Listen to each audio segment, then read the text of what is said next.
Good afternoon, everyone, and welcome to Hope. This is Hammy Lynn Connors.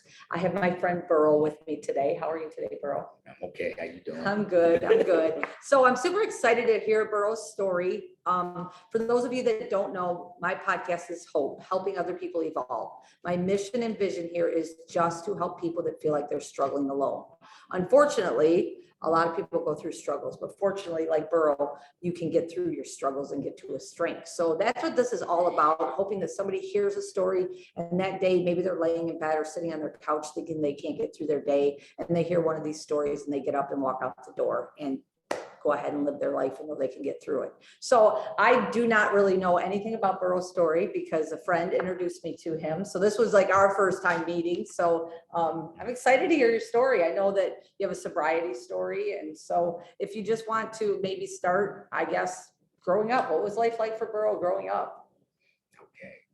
Hi, I'm Burrow, and I am an alcoholic, and I am an addict. And by God's grace and mercy, I celebrated 30 years uninterrupted without alcohol and drugs in my body. August the 2nd, 1992, I surrendered to the disease of alcoholism and crack cocaineism. One day at a time. You know, my journey as growing up, I wasn't a drinker. I was a all-city cross-country runner in high school. Then I ended up turning 18 and joined the Navy. I didn't drink in the Navy even. I was too scared because I was 14,000 miles away from home over in Vietnam on a ship in the Indian Ocean. So my thing was to get back home. But once I returned home in 77, I picked up the disease of drinking alcohol at no cost. Then in 1986, they brought to Lucas County a substance called crack cocaine. And I tried crack cocaine. I started my recovery program. I came in with crack cocaine that beat me up so bad.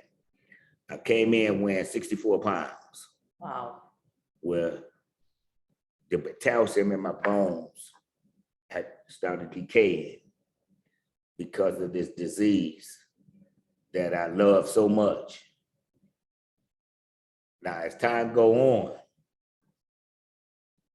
in the end of my addiction, I got sprayed with mace by one of my children's mother. She sprayed me from head to toe with mace, like I was an animal. After the paramedics took me to the hospital, I was blind for 24 hours. Wow. They didn't know if I was gonna get my eyesight back. I didn't know if I was gonna get my eyesight back. At that particular time, I laid in Toledo Hospital in the bed and begged God, there's a new way of living because I can't do this. I knew I was dying, completely dying. He heard my cry. I didn't know he heard my cry, but he heard that cry. I walked into my first Alcoholics Anonymous meeting, cocaine meeting, August the 2nd of 92, and never looked back. Now, they tell you, they suggest to you that get you someone you can confide in, share your story with him that you know that won't share it with no one else. Then God hears it all anyway. You hear your story no matter what. I came one day at a time. I did the 90 meetings, 90 days. I did 120 days, 120 meetings. I did my first year, every meeting for the first year. Then as time went on, every day for the last 30 years, I get at least 2 meetings a day, at least. If I don't, it's because I'm sick. Right, yeah. If I don't, it's because I'm sick. The foundation that was presented to me when I first met my sponsor, he looked at me and said, boy, you're dying. You need help. He said, I don't know if you know God. I won't push God on no one. But you need a God. Yeah. And you got to find him now, not tomorrow, not next year. not whatever, but you need it now because I came in a wheelchair, Wow. couldn't even walk. Mm. But through God's grace and mercy, that 12-step program that we share about, my experience, strength, and hope that I'm sharing about, that God is real, the 12-step program is real, and the hope is real. Mm-hmm. The hope, the love is really real. Mm-hmm. I'm a believer of that. I came in at 36 years old, and I'm 66 now. Wow, that's That's amazing. 30 years. Mhm. I showed Yeah, get Tammy your coin out, 'cause that's so cool. my 30-year coin, if you can see this. That's It got beautiful. a room number 30 at the bottom Yep. with Dr. Bob, Bill, and Wells. Dr. Bob, Bill, and Dr. Bob and Bill. Right, yep. And then on the back, what does it say? What is that? To thy own self be true. Or Yes, yeah, I then think then that's- yep. this. Rarely have you seen a person fail Yeah, who has thoroughly followed our path. That's That's so awesome. and that's a true statement. I never believed it. Mhm. You know, only thing I believed is that I couldn't stop drinking Thunderbird, Seagram's gin, and smoking crack. Mhm. That's all I knew. I was homeless. I was went to jail so many times because the police would just take me to jail, man, to get me off the street. Mhm. Just in the wintertime, I wore short pants and a trench coat, Mhm. you know, and had my fist balled up with a pebble in my hand. Mhm. But as I share my experience, strength, and hope, I can tell you, God is real. This is real. Mhm. The addiction is real. Yes. The addiction is real. Man, there's people out here that love you where you never have to drug or drink again. Mhm. I didn't say that my primary purpose was to get a home or whatever I got. My primary purpose still today, as I share my experience, is to never drink and drug. Mhm. Because if you don't drink and drug, God hear your cry. Yeah. When you got a chance to grow one day Yes. at a time. Yes. My first year, I shared my story. I didn't know what I shared, but my sponsor told me to get up there and share your story. Mhm. Share your story about you came in a wheelchair, bleeding out the side of your ribs. Your ribs was poking out of your Oh skin. my goodness. Blood was dripping out your mouth. But I'm here today at 66 years old, one day at a time, Yes. with 30 years uninterrupted, Mhm. no alcohol and no crack cocaine. Mhm. And I'm a true believer that this works. I'm a true believer that God, the act that God put me and Tammy together today to share this experience, Yes. this and hope. I never met her, Never. never ever met her. Right. I didn't know what I was coming to get myself into, but I knew God knew Right. that this worked. Right. Can I stop? You can stop whenever you want to stop. I'm done. So I want to share a little bit with your, because I can really relate to a lot that you talk about. The one thing that I totally relate to is when you said you laid in that bed and you cried and you said, God, I need something, right? And when the day that I quit drinking on March 9th of 2004, I laid on my floor, I kicked and I screamed and I told God the same thing. Like, you've got to help me. I don't know what to do. I don't know where to go. I say, thankfully, my ex, my son's dad, I can thank him for it, my two boys, and I can thank him for showing me where AA was. He was also, crack cocaine was his choice of drug too, plus an alcohol. So I can totally relate to that. And God did do that. He led me to the right people, to the right places. And to this day, it's all God, you know, people, and 30 years, when you say 30 years, you know, I say I've been sober for 18 and a half years and people are like, wow, that's incredible. 30 years. And it's always to me telling people, if you're ready, you can do it, you know, and if you can make excuses, because I'm sure you're 30 years. I always say like this, you don't walk outside, Burrow, and I don't walk outside, and there's this bubble around us. And God says, I'm going to protect you from anything outside. Right. It doesn't work like that. It don't. We still have to deal with life. We still have to deal with death. We still have to deal with people. We still have to deal with everyday circumstances. but then we have the tools now to deal with them on a different level. Mhm. So when you're first, in your beginning of sobriety, you know, facing those feelings, it's different, isn't it? I Yeah. mean, to be like, oh My shit, I first- can't go drink or drug right Yeah. now. My first year, I didn't have feelings. Okay. All I knew that with guidance, I threw my hands up and I said, God, I surrender because I can't, I'm a die anyway. Mhm.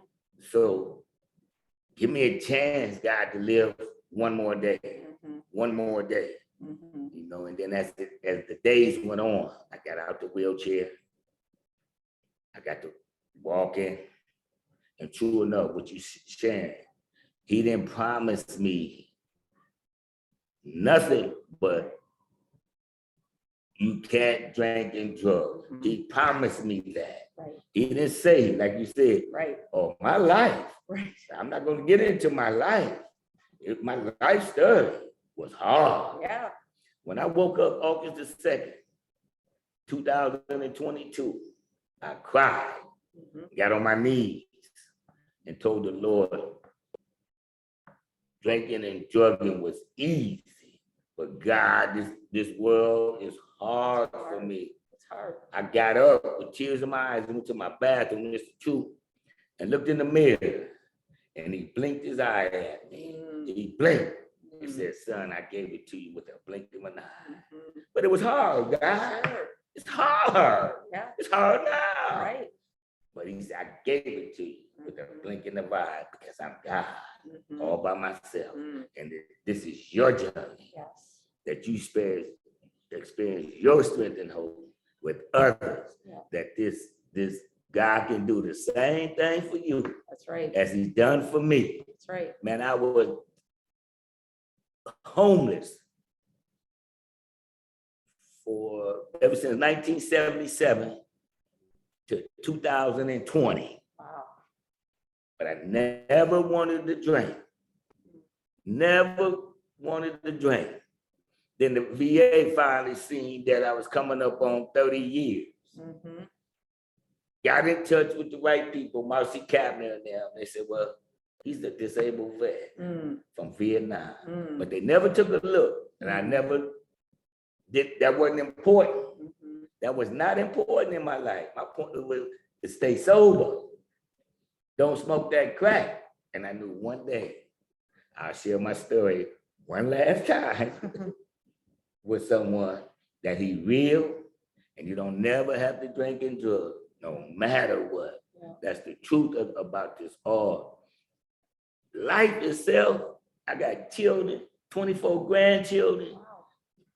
4 great-grandchildren, grandchildren. My last 3 children never saw me drink or drug. None of my grandchildren, because the oldest one is only 24. I got 30. Right. None of my great-grandchildren, so they don't know.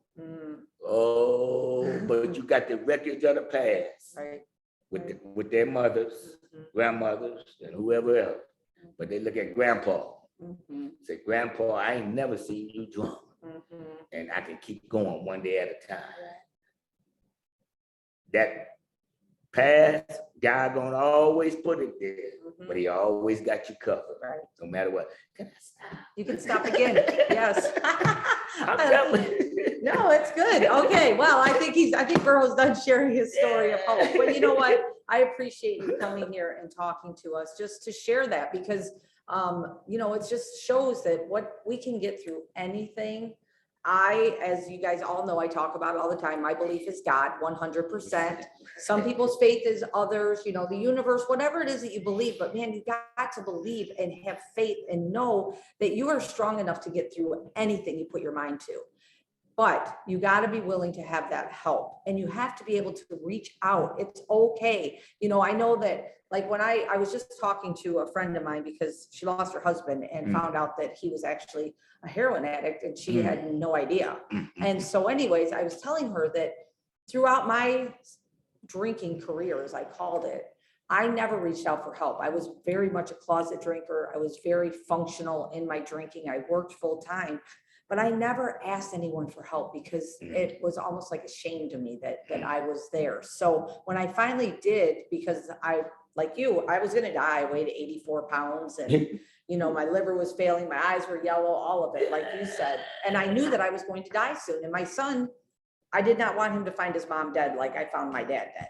And so I'm like, and that was when I surrendered. But then I reached out and asked for help, and it's amazing. The rooms of AA that I went to were there. Like they always say, we've been saving the seat for you, you know, and never turn their back on me. And I'm just blessed and honored to be able to do Hope and to meet people like you, Burrow, because you give us a story of hope, a story of, yes, you were beaten down, you were an addict of crack, you were an addict of alcohol, and you were homeless for years, even years after you quit, and you still are here and still being able to share your story. And I appreciate you coming here and meeting a stranger and sharing your story.